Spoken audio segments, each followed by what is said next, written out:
everyone. My name is Melissa, like he said. I am the education chair for the South Bend-Elkhart Audubon Society. This is a volunteer position. I don't get paid to do this, but it's a passion of mine.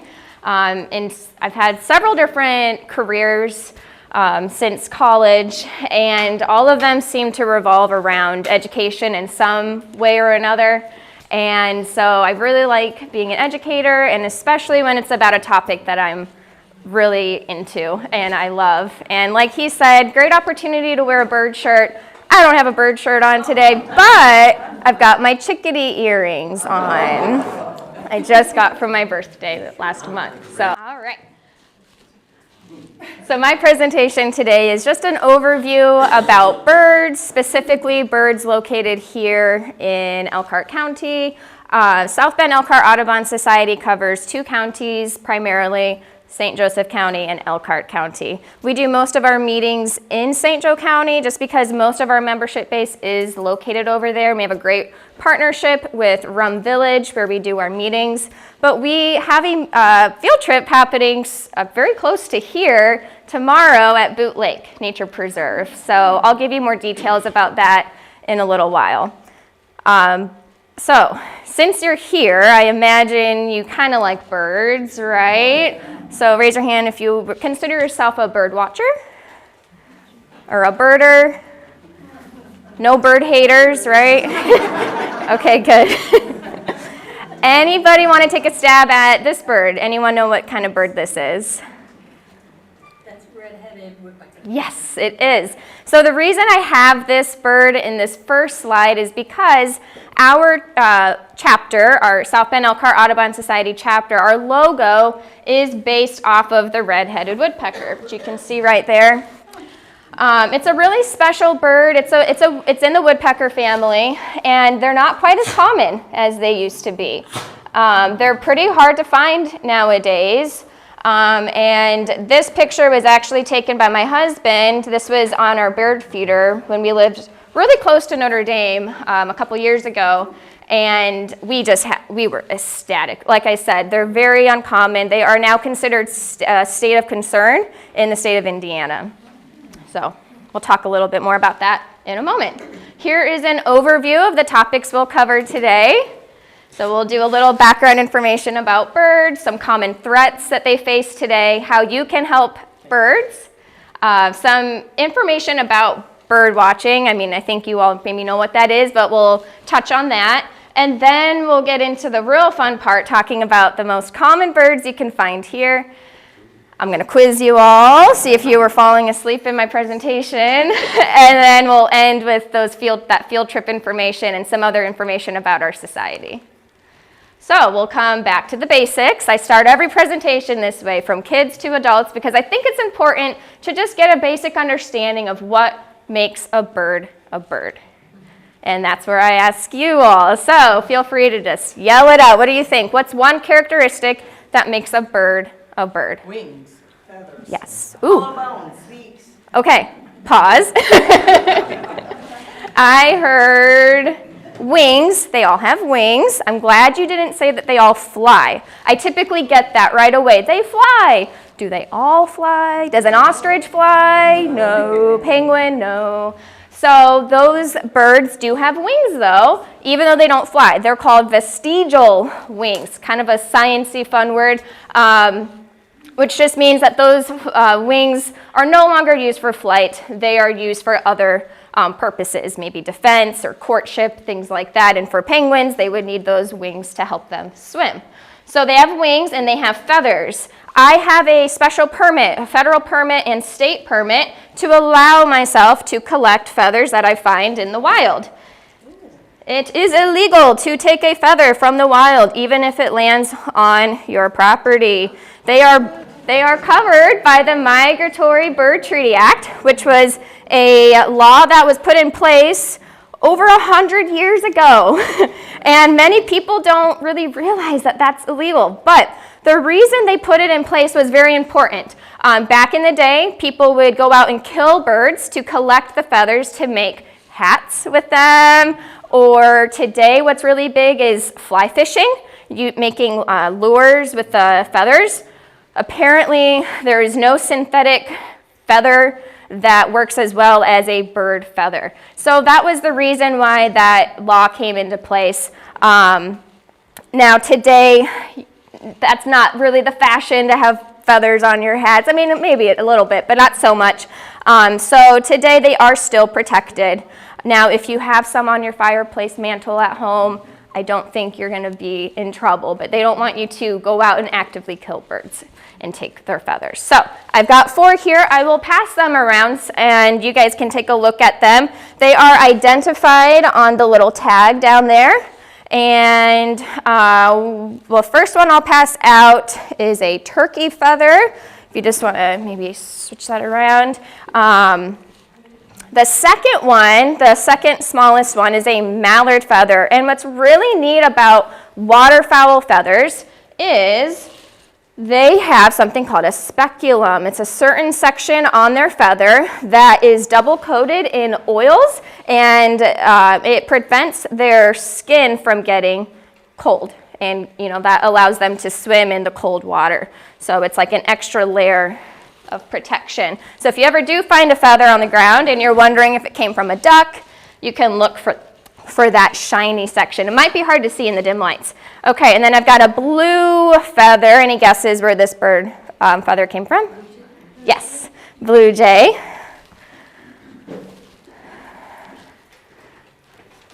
Oh, maybe, yeah, we can turn on lights for this, just for this part. And then the last one is from a yellow shafted northern flicker. So what's really neat about this one is the shaft right here is bright yellow. So that's kind of neat. We said wings, we said feathers. I heard someone say hollow bones. What was another characteristic? Beak. Okay, so I've got 2 beak examples here. I'm not going to pass this one around. These are replicas, 3D printed bird skull replicas. And this is a common bird you would find here in Indiana in the water. Guesses? More specifically, a mallard. And a very different example of a bird skull would be this one. This is also a bird you could find here in Indiana. Any guesses? Not a hawk. Eagle. Eagle or not an eagle? Who said owl? There you go. What is it? Great horned owl. So you guys were in the right family, close to the family with hawk because they have that hook shape. But the reason this is an owl, look at the eye sockets. They're quite large. So at the end, if you want, you can get a closer look at those. Okay, let's see what we forgot. They are vertebrates, just like you and me. They have a backbone. They're warm-blooded creatures, so they don't, they're not ectothermic like reptiles and amphibians. They lay eggs. I don't know if anyone said that, but they do lay eggs. And I've got 2 examples. These are also replicas. Guesses on this one, found here in Indiana. Chicken. Nope. It's about the size of a chicken egg, but it's kind of green. Duck. No. This one always surprises people. Great blue heron. Which at its, highest, or at its adult stage, it's about my height, right? Or not quite, but a little shorter. But still, it starts off that small. And then my favorite one to talk about is this little egg. If you look at the difference between the 2, maybe you can see, look at the shape. This one's pointy. This is a killdeer egg. Does anybody know where killdeers lay their nests? On the ground, in the gravel. So it's speckly to help it blend in with the gravel. And it's pointed for the purpose of, if it rolls, it's going to eventually roll back to where it goes. As opposed to an egg like this, if that one rolls, it's going to roll away down the hill, something like that. So bird adaptations start at the egg. They're really, really unique, different ways to help them survive. So cool. Feathers we talked about, wings we talked about, and bills and beaks. Where did they come from?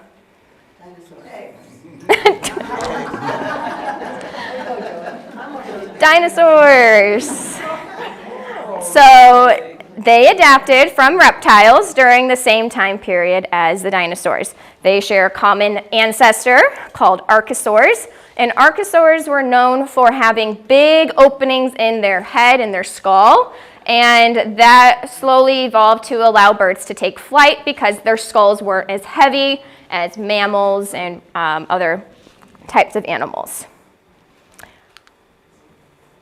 The first record of a bird is 150 million years old, this fossil, and that is called Archaeopteryx. It was located in modern-day Germany, and it's about the size of a blue jay. Where do birds live? Everywhere. Yeah, they're pretty neat. They can pretty much survive anywhere in the world. Here in Indiana, you'll find them in forests, grasslands, wetlands, agricultural fields, urban environments, and our waterways. There are even birds that live out in the water. Those are called pelagic birds. They spend most of their time over the ocean and do eventually land on islands, shores like that, but there are some that spend most of their time in the water. Okay, and what do they eat? Seeds, nuts, insects, worms, lots of different things. It kind of depends on the bird. This one is our blue jay, and this was at our feeder. He got a nice old big peanut in his mouth. Cool thing about blue jays and some other songbirds is they cache their food, and so what that means is they'll grab food, and instead of eating it, they store it someplace in their habitat, and then hopefully they remember where they put it, and then they can go back and eat it when the food is more scarce in the wintertime. Baltimore Orioles eat jelly. Yes, you are right. Yes, and we'll get to them in a little bit. Yep. So it depends on the type of bird, primarily thinking about their beak and what their beak is adapted to eat. So we have insectivores that have tiny little beaks like this that are just the right size to snatch up insects. This is anyone know? Yellow warbler. Yeah. They've left for the season, I think. I haven't seen one in a while. But they make a beautiful call called sweet, sweet, sweet, little more sweet, or sweet, sweet, sweet, I'm so sweet.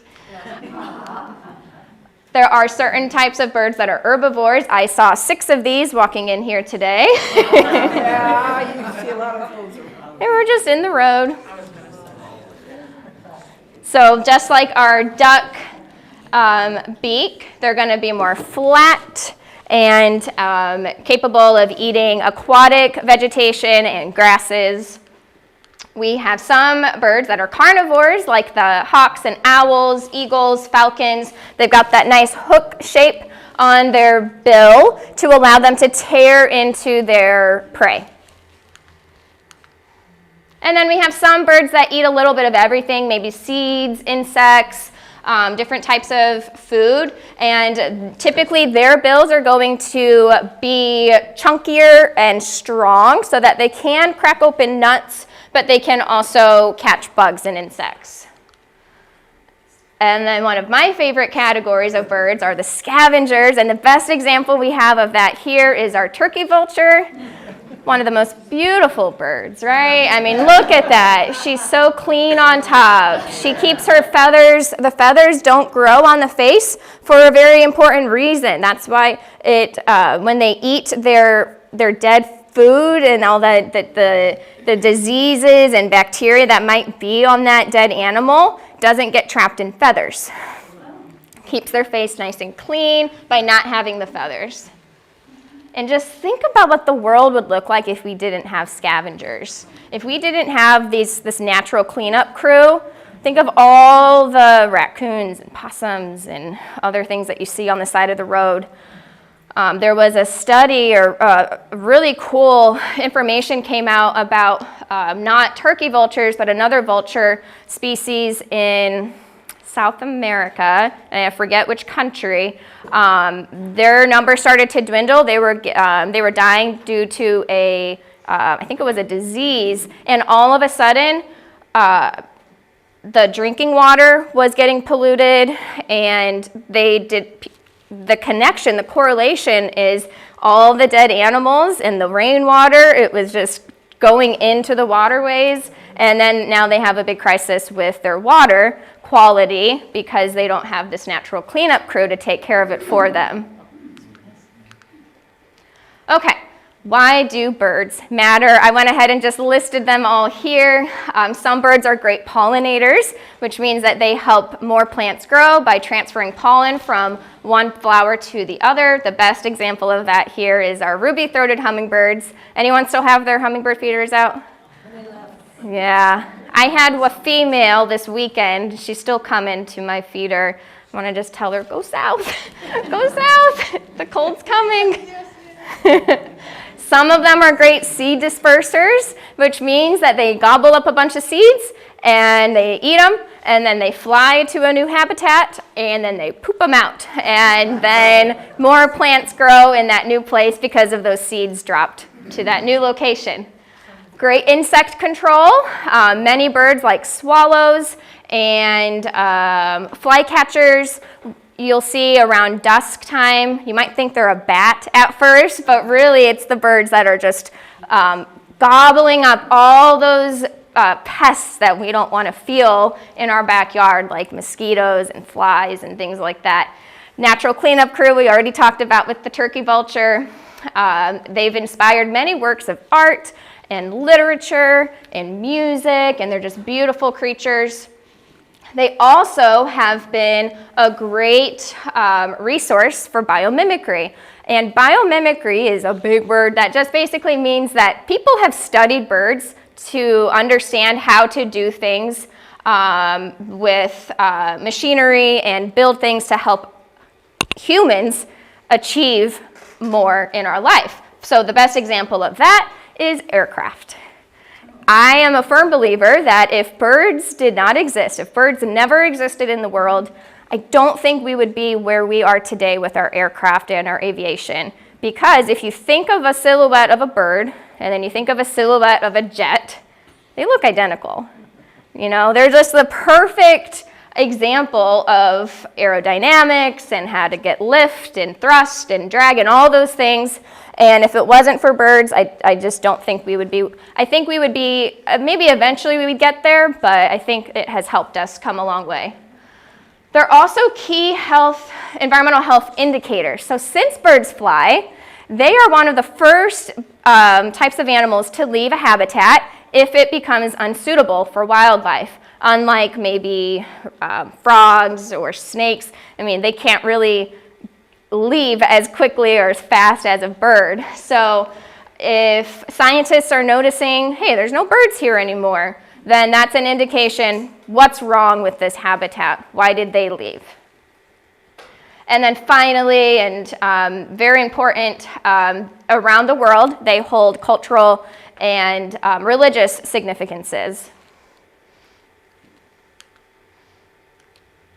Here are some common threats to birds, and I don't think any of these will be too much of a surprise to you, especially the first few.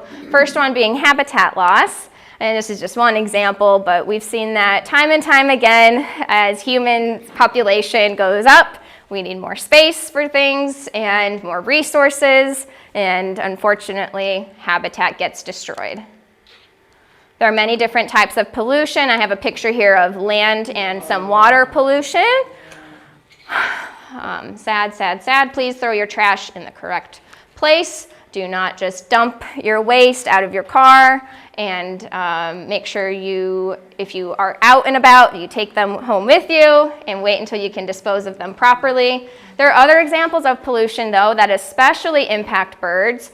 Air pollution, which can't really see. I don't have a picture of it, but birds, their lungs are more fragile than other animals. And so if the air quality is poor, it's more common that birds will be impacted by the poor air quality than other species of animals. Oh, another type of pollution, and we'll talk about it in a little bit, but there's noise pollution and light pollution. So you can kind of get an idea of what those are. Noise pollution being an issue when birds are trying to communicate to each other, maybe for courtship, or maybe mom's trying to talk to their young that are still in their nest and call to them and say, I'm coming, or whatever, and birds can't hear each other. It can also be disorienting for them as well when they hear cars and horns and trains and planes and all the things. And then light pollution is at nighttime when they're trying to migrate. They typically fly knowing where the sun's going to rise. And if they see a light source off in the distance, that's a city. They might mistake that for the sun coming up. And then they get really messed up and lose their way. Overhunting. Now this isn't so much a problem anymore, but I have to mention it because some birds have gone extinct in the United States because of overhunting.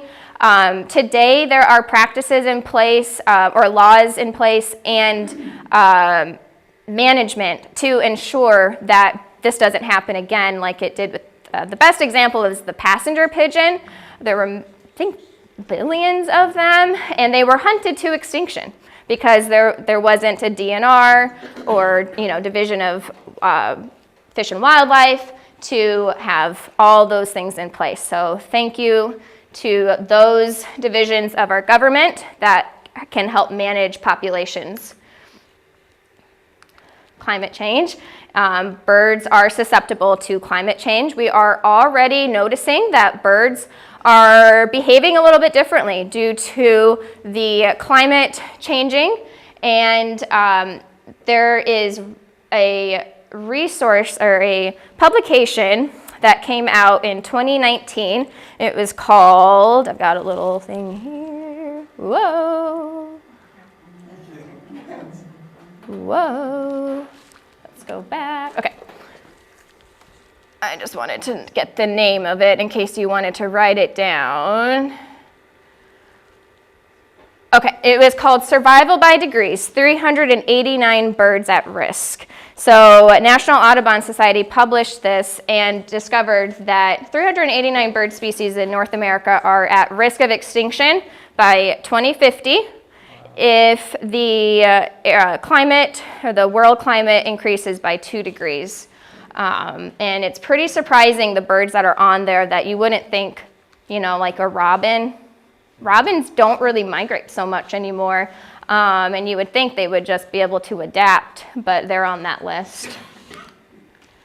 Outdoor cats.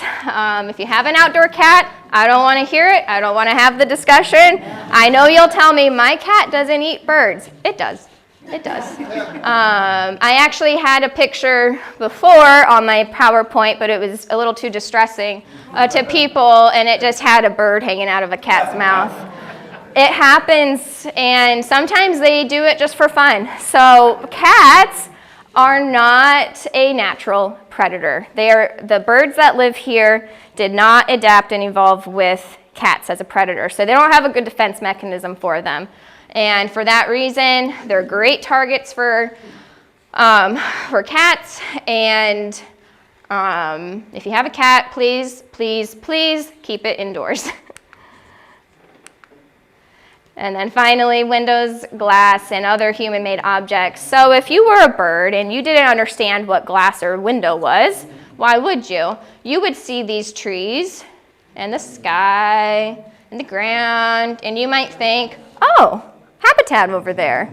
And it flies right into the glass, sees that reflection, doesn't understand that's what's behind them, and unfortunately dies either on impact or suffers an injury that makes it a great target for a cat or another a predator. So there's other examples of this. Planes unfortunately hit quite a few birds at landing and takeoff. Cars, high-rise buildings, and even wind turbines, which is kind of interesting. I need to update this, but when wind turbines first became a thing, they noticed that lots of birds were hitting them, but there's new research that suggests that if during the construction of the blades, if one blade, so like just like this one, and then if they paint this one a dark color, like black or dark green, and then they leave the others white, for some reason, birds see that better. And so we are hoping that the manufacturers of these companies might take that information into consideration as they continue to build them, because that's a great deterrent for them. Okay, so now we got through all the doom and gloom of birds. We're going to end on a positive note, because there's many things that you and I can do to help save birds, and we've got a lot here. We didn't really discuss the native plants yet, but planting native plants is a great thing you can do in your home or even on your balcony if you live in an apartment complex. You're planting a resource that insects will eat, and then starting that food cycle in your backyard or even on your balcony of attracting the insects that the birds eat, and just helping them to have a good quality of habitat. We don't want to cut down any more trees than we have to. We want to keep our shoes clean when we travel. I'm going to Oregon tomorrow, and one thing that my husband and I are going to do is we're going to clean our boots really, really well, so we don't accidentally transfer things that live here to things that aren't supposed to live out in Oregon, and vice versa, doing the same thing before we come home. That's how invasive species start. That's how things get transferred from one part of the world to another part of the world, is usually by humans, either on accident or on purpose. There are some birds that were actually transferred from Europe to United States on purpose, which have become an invasive species, and we'll get to that in a minute. Don't use pesticides, because those insects that you have in your backyard already have a natural predator, the birds. So leave those pests for the birds. Don't litter, we talked about. Please recycle. Use less electricity to reduce your carbon footprint on the world, to slow down climate change. If you're a fisherman or fisherwoman, please dispose of your fishing line properly. Don't just throw it out after you're done with it, because I could start a photo album of all the birds that I've seen tangled up in fishing line around South Bend that are just dead. They're just hanging there because they didn't see it, You can support organizations that help with bird conservation. I've got several listed there. Keep your cats indoors. We talked about that. Marking your windows helps birds to see them. The best way to help birds see your glass is don't keep them so stinking clean. Let them get a little dirty. Let them be dusty. See? Another thing you can do, especially during spring and fall, is just keep your curtains drawn during the day, or your blinds closed. I know you want to look out and you want to see them, but those times of days, or those times of the year, are the most crucial points. You can also buy decals and there's all different types of things out there that you can do, products you can buy to mark your windows. Turn your lights out, we talked about, during that migration period, so they don't get confused at nighttime. Setting out your bird feeders at home can help too, by providing food, especially in the winter time. And then finally, we'll talk about this, go birding or bird watching. So how in the world could me looking at a bird outside help that species, or you, anybody? So we'll talk about how this can be beneficial to help birds. So bird watching is pretty simple. It's the act of observing native birds around you. You could go one step further to maybe try and identify the bird, or its gender, or its behavior. Or you could go another step further, and this is where you can really help birds, is by reporting what you see. Where do you report it? ebird.org. This is a website that is used to record or to track bird sightings and observations. Anyone has access to that website. It is free. There's an app for it, of course, and it's very simple and pretty intuitive, pretty easy to use. You hit Start Checklist, and it automatically knows kind of where you are in the world, so it can give you a list of birds that you might see there, and you just check if you see it, and maybe you see 2 robins, so you check 2 robins, and then when you're done, you just hit submit, and that information is all gathered and used at Cornell Lab of Ornithology, and they use all that information to understand where birds are and where they're not. There's many benefits to birding and bird watching, and I'm sure you all know several of these. It's fun, it's pretty cheap activity. All you need really is just maybe a pair of binoculars. You don't really even need those. It's a great excuse to get outside in nature. It can improve your physical health because you're walking and maybe traveling a little bit. And then it can also improve your mental health. During the pandemic, there were lots of studies that went out when people got really into birds because there was nothing else to do. They found that that was a great activity to help people with anxiety and depression. And of course, it helps you learn more about birds. It just gives you a better understanding of your environment. And then if you go that step to record or to report what you see on eBird, then you can consider yourself a citizen scientist. Okay, let's talk about the common birds you can find here in Indiana. I got these common birds, I got this list from eBird. So I went in and I was able to extrapolate data from 2010 to 2020 of the most common birds found here in St. Joseph and Elkhart County. So number 1, what is it? Yeah, it's a state bird. It's the northern cardinal. The female is on the right and the male is on the left.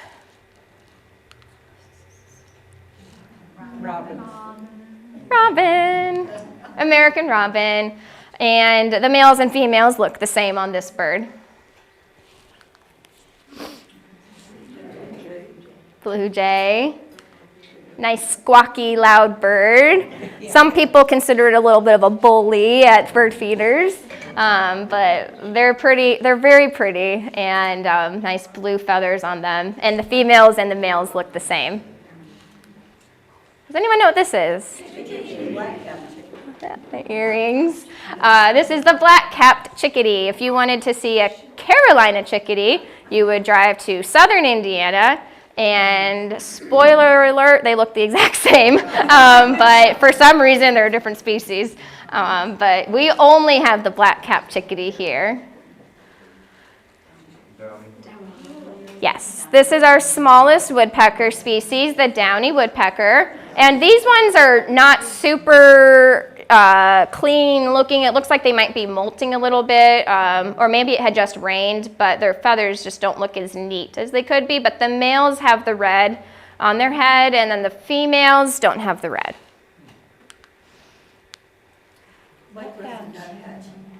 Nuthatch. White-breasted nuthatch.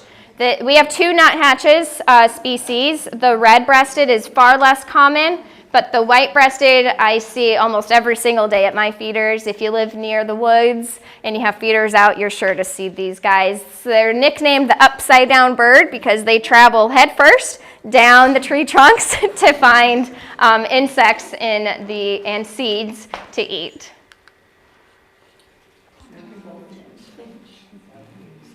Yes. I'm glad no one said canary. I get that a lot. Goldfinch, American goldfinch, very beautiful, vibrant bird. They stay here in the winter time, and their feathers just look a little more drab. They're not as brightly yellow, golden, pretty color. Male, female. Very common feeder bird. You see these at feeders very often. Yes, red-bellied, not red-headed.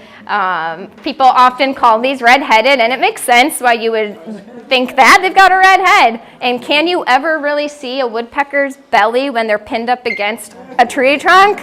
No. In fact, if we were able to turn him around, his belly doesn't even look red. You would have to blow into the feathers on his belly to move them just enough so you can see that there's a little cast of like a pink not even red, on their belly, like a peach, yeah. But they're called that because they're the only woodpecker that has that. So, and there was already a red-headed, so they had to come up with a different name. Bird names are kind of silly and kind of confusing sometimes. Morning doves. Yeah, we all like our morning doves. Pigeons. Not a pigeon. This is our mourning dove. Same family, though. They're from the pigeon family. Commonly found in a pair. And they commonly mate per season. Sometimes they'll mate for life, but if a mate dies, they'll usually find a new mate. We already talked about these guys. Canada goose. Interesting little fact about these guys, and I forget the year, but several decades ago, probably early 1900s, they were becoming far less frequent. So the DNR got this great idea and said, anyone that has a pond on your property, we're going to give you a nesting pair of geese. And so they did that. Any farmer or landowner that wanted to help bring this species back, they did, and look at them today. They're everywhere. It was a great success story, but now they're considered a little bit of a nuisance in parks, in urban areas. They love grass, so the best deterrent for them is to get rid of your lawn and to just grow more native plants and have less grass lawn that they love to walk on and poop on. House sparrow. Yes, house sparrow. This is one of our invasive species. This came from Europe. They were brought over here in, I don't know the exact year, it was the 1900s, to help eat a type of caterpillar that was wreaking havoc on some crop in the United States. It was doing this in Europe, and it was doing a great job of eating the pest on farm fields that the farmers were dealing with. And so I don't know how, but communication between Europe and United States, and they said, let's bring these guys over and see if they'll help the farmers here. They didn't care about the caterpillars, for one, that lived here. And secondly, they didn't really belong here. They were not naturally occurring here already. So now house sparrows are considered invasive species because their population, after, I don't know how many, maybe a few hundred were brought here, they're found in every single city, state, community in the United States. And they will compete with native birds. They will kick bluebirds out of their nest. They'll stomp on the eggs in the bluebird's nest. So they're pretty destructive here. And it's hard to blame the birds because the birds don't know that they don't belong here. They're just trying to survive. But, it's an ongoing issue. And it's hard, how do you correct it when there's just billions of them here now? What's interesting, though, is in Europe, they're endangered. Exactly, right? That's what I hear people say a lot. Well, let's just ship them back. Well, how do you do that? I mean, the resources, and how do you convince government to pay that money? I don't know. We're not going to get into politics here. We already talked about this bird. This is our most common duck. What is this? Yeah, mallard. So the female is right here in the front, and the male is got that green head and the yellow bill. Really quick, does anyone know why females in the bird world are typically more brown and less vibrant? Yes. Yeah, camouflage. They are usually the partner that's sitting on the nest. So they try to blend in with their surroundings and stay more camouflaged. Yeah, one of my favorites, tufted titmouse. It's not a baby cardinal, which some people mistake because they've got the crest on their head and a little bit of orange on their flanks, right underneath their wings, but it's a completely different species, the tufted titmouse. Tufted titmouse, it will come to feeders, especially if you live near the woods. Yep, and what's this one?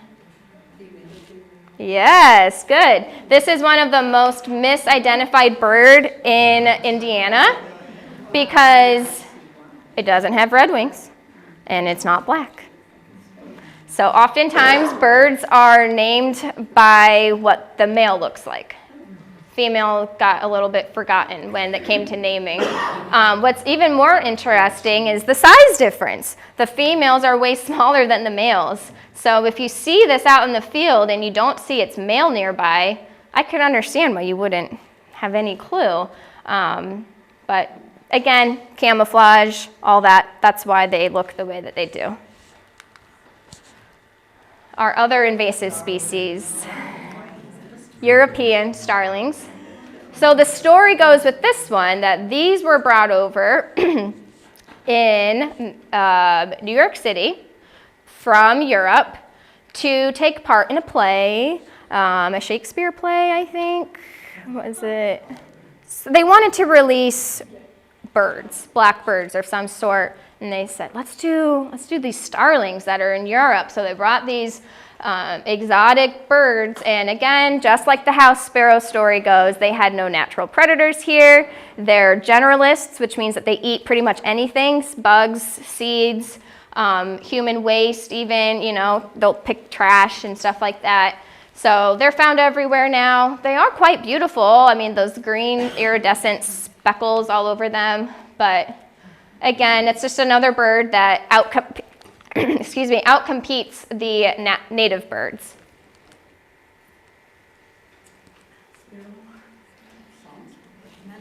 Someone said song sparrow. Yes. Yep, these are found more in grasslands.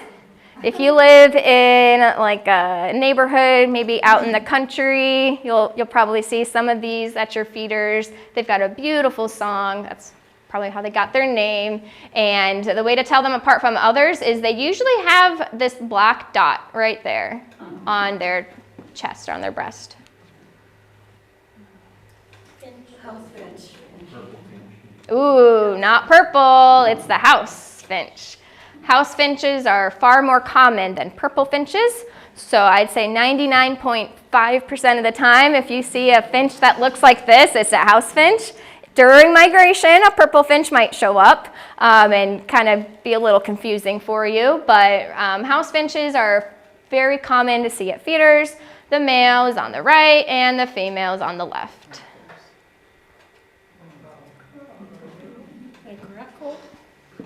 This is an American crow. Its cousin, the raven, does not live here in Indiana. You would have to drive up into northern Michigan to find a raven. So if you see a big blackbird that's cawing, it's a crow, all black. These are going to be coming here soon. Juncos, yes, this is the dark-eyed junco. And the males are typically a little more dark than the females. And some people call these snowbirds because they come when it's getting colder out and because they typically walk on the ground or hop on the ground. And it looks like they're dusted in snow, but that's just their feathers. Yep, good job. Common grackle, often confused with starlings, but they're bigger than a starling. Their tail is longer. They don't have the speckles like the starling does. Hummingbird. Yeah. Ruby-throated, male, female. Yeah, saying goodbye to those. Okay.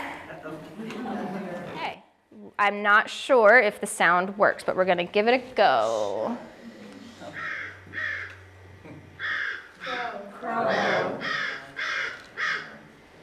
Okay. That one worked. Let's see if it can still.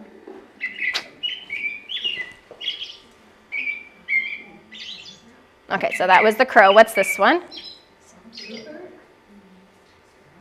Finch.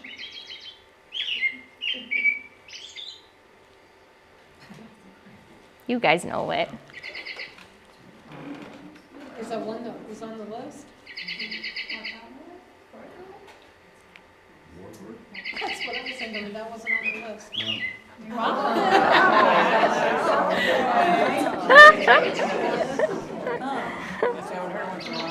Got a different dialect.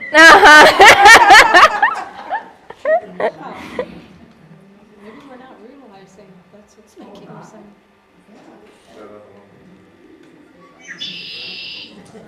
Oh, I hear it. Blackbird. Oh, that's red-winged. Yep, this is the red-winged blackbird. It does its conqueree. Hear it one more time here. Yep.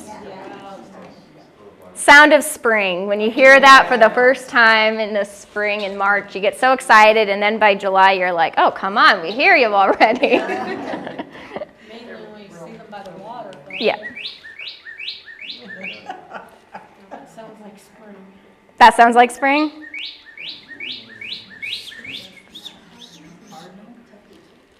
Who said cardinal?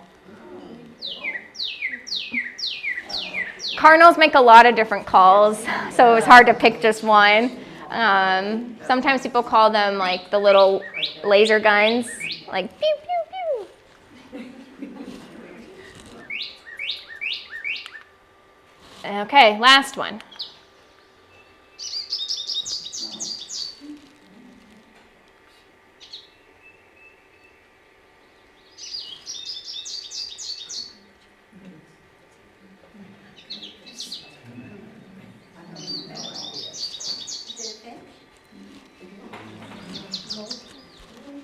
The goldfinch. I call it our squeaky dog toy. Squeak, squeak, squeak, squeak, squeak, squeak, squeak, squeak, squeak. You hear it, right? Squeak, squeak, squeak, squeak. Jay on there, I would have recognized them. Okay, we'll end now with just a little bit of information about South Bend-Elkhart Audubon Society, or SPEACE.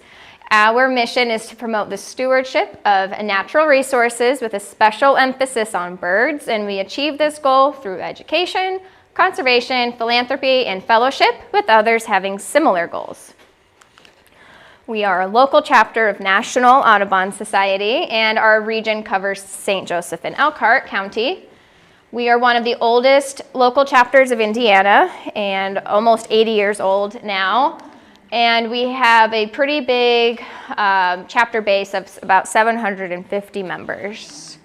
We do own a wildlife sanctuary in Mishawaka, and it has over 30 acres, and over 100 bird species have been reported there. It's on Clover Road in Mishawaka, if you know where George Wilson Park is located, on that southwest or southeast side of Mishawaka. Is that open to the public? It is open to the public only certain days of the year, and if you're a member, you always have access to it. We try to keep, as little foot traffic as possible. That's why we keep it closed to the public, just so the birds aren't disturbed as much.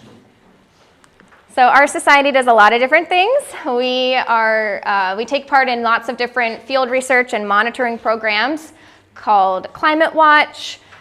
We do a spring bird count and a Christmas bird count. We have a monitoring program for an endangered bird that lives at Bendix Meadows in St. Joseph County called the upland sandpiper. We help Indiana Audubon with a marsh bird monitoring program where some of us go out before dawn in the middle of a marsh and the sun's not even up yet and you're standing in water and you're listening for marsh birds that are very secretive. I've done it before, not my thing. I like to sleep in a little bit and I like to know where the snakes are without seeing them. It's just too scary for me. We have a great partnership with the Pokagon band, and we do a bird monitoring there to help them understand what they can do to help birds that live on their lands. We have helped with some preservation of some properties here. We don't own these properties, but we helped in the establishment of these preserves, Spicer Lake, Bendix Meadows, and Leidick Bog. We maintain our own wildlife sanctuary, and we do invasive species removal there for the plants that are, kind of killing all of the native plants there, and then we do our trail maintenance as well. We do field trips to different places in the region, and I'll talk about the one coming up. And we take part in some political involvement as they pertain to birds, those issues that might come up, and we have met with local legislators. We've done letters to local newspapers, things like that. We have a grant program, so if you are a business owner or you work at a school or you're a local nonprofit that wants to help establish maybe a native plant garden or maybe get binoculars for your students at your school, we're happy to give money as you can help educate and help do all the things that we believe in to help birds. We do education, outreach, so we do monthly meetings. I'll talk about our next meeting coming up. We'll have an educational speaker there, and I do formal presentations at schools when I can, and we always have a booth at many of the local environmental fairs like EnviroFest and Science Alive. And then members also receive a newsletter every month that has lots of cool articles in there, more education. Here's some pictures of most recent events. We have a pancake breakfast I didn't mention at our wildlife sanctuary. It's one of our bigger fundraising events where we cook pancakes for you, fresh coffee, and donate whatever you can, and you can walk through the sanctuary if you want to. And then our upcoming events here. So Boot Lake is tomorrow at 9 a.m. and that is in Elkhart. And Carol Goodall is our field trip chair. She'll be leading that, and she's great. She'll bring extra binoculars if you don't have a pair already, and guide you through the nature preserve. They're usually a slower paced walks because you're looking for birds, and don't go too far, but all the information for these events is going to be on our website and our Facebook page, or you can come and talk to me if you're interested in any of them at the end. And then we have our next October meeting, or our next membership meeting is in October. All of our events are free and open to the public. You don't have to be a member to attend any of these. And I did hear that the environmental topic for this will be Foxwood Wildlife Rehabilitation is going to come and bring some animals that they have at their business to talk about them. So I think there'll be like an owl and some other cool animals that are not releasable. They were injured in the wild. And then our field trip chair, Carol, she does a new program. It's called Meet the Naturalist. That is at our wildlife sanctuary. So that's open to the public. Again, you don't have to be a member. And she does these in the evenings at 6 p.m. She's going to start them earlier once the time changes, so we're not there when it's dark. But this is a very slow-paced walk. We see what we see. It's in the evening, so maybe we stop and look at a bug or a flower, and we talk about the flower. It's very casual. It's not always just about birds. She's a master naturalist, so she just has lots of knowledge. And so if you wanted to become a member, if you're not already, I've got membership forms here, and you can also join on our website. You can follow us on Facebook and check out our event section, so you'll have information there on how you can meet up with us at an upcoming event. Just a quick moment to say thank you. Melissa, this was a fabulous presentation.